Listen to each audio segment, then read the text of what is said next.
اس مہر کے بارے میں، جب مہر گھر لے آتا ہے، جب دلہن گھر لے آئے، دلہن سے دلہا مہر لے لیا، رقم لے لی، ایسی رپورٹس ہماری پاس آئی ہے کہ وہ حوالے کر دی اپنے باپ کے۔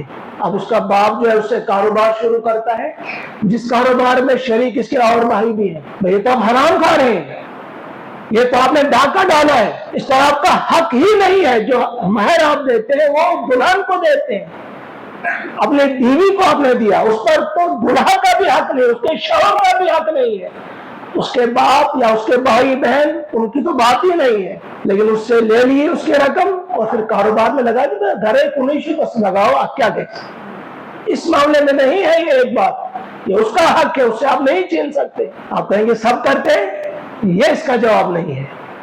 سب کرتے ہیں وہی بات ہے جو یہاں پر کہا ما وجدنا علیہ آباءنا، اس پر ہم نے دیکھا اپنے باپ دادا کو کرتے ہوئے، تو یہی سب کرتے ہیں ہم بھی کریں گے، یہ اس کا جواب نہیں ہے۔